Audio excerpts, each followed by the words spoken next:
Around 5 years ago, I started using aquarium pumps in my ponds. I started to do this because they were cheaper to buy, more energy efficient, and they're low volt. So today I thought I'd show you how they're going and how you can do the same thing if you want to save money. If you don't already know me, my name is Kev, and my aim is to help people build and maintain a pond without spending a fortune.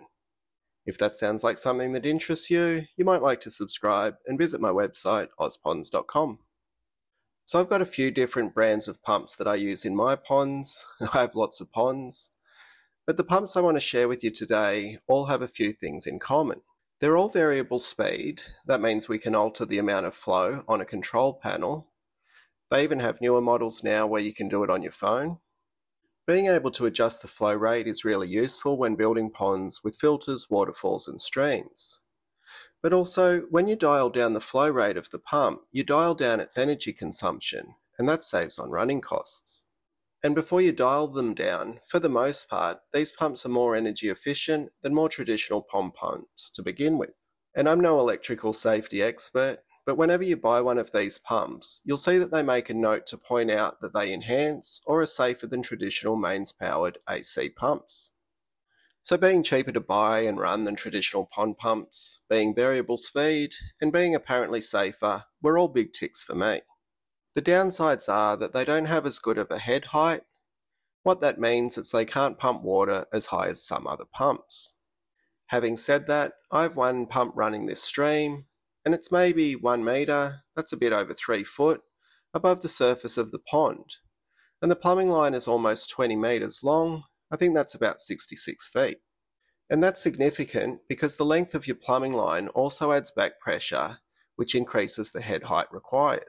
I don't want to go too technical on this video because I have guides that go into the technical aspects of pond building on Ozponds.com. But what I'm trying to say in a roundabout way is that these pumps can be very effective at creating nice small streams and small waterfalls. If you need to pump the water 6 metres or more up a hill, these pumps probably aren't for you. But I've used them plenty in my DIY bog filter designs. Again, you can learn more at Ozponds.com. I've also switched out a pump on a professional grade pond kit because the running costs are significantly lower for the same amount of flow. Another downside is that the majority are made for indoor use. And now what that means is that the transformer and the little flow control gauge aren't supposed to be outside. For the pump itself, this doesn't matter, as it's made to be submerged in water anyway, but the transformer and the flow control need to be kept out of the elements. The transformer is this little black box. Its job is to convert your mains AC power to low volt DC power. Before it goes to the pump, it goes through the flow rate controller and then on to power the pump. I'm starting to see a few models that are made for outdoor use, but at this stage they aren't super common. If you're lucky, you can buy extendable cables for the pump, but more often than not, I've needed to do the extending myself, or you can get an electrician to do it for you. In some places, it's okay to DIY low-volt appliances, but always check the rules. If in doubt, get a Sparky to help you out. I've extended the pump cables on some of my pumps up to 25 metres. I think that's maybe 80 foot, maybe a bit over, and that's just so that I can keep the transformers and the flow control panels out of the weather. And I've done videos on that, so I'll pop one up at the end of this video. So that's the major downsides, the lower head heights, and the transformers and the flow controllers that aren't weatherproof. I've been running these low volt variable speed pumps for about 5 years now, and I find them incredible. They're cheaper to buy, cheaper to run, and they move a decent amount of water.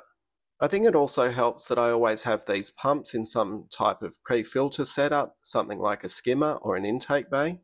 A skimmer or an intake bay will stop large debris from reaching the pump. That prevents it from getting clogged or sucking in stuff that can damage the pump's impeller. Once again, you can learn more about DIY skimmers and intake bays at Ozponds.com. You'll also find links to these types of pumps, along with heaps of useful calculators, guides, pond products, and pond building inspiration. So these are the pumps that I prefer to use, and I just wanted to present it to you as an option. I don't mind what pump you use, as long as it's sized appropriately to your pond and your goals. I hope my videos and the resources on Ozponds.com are useful. Thanks for watching. See ya.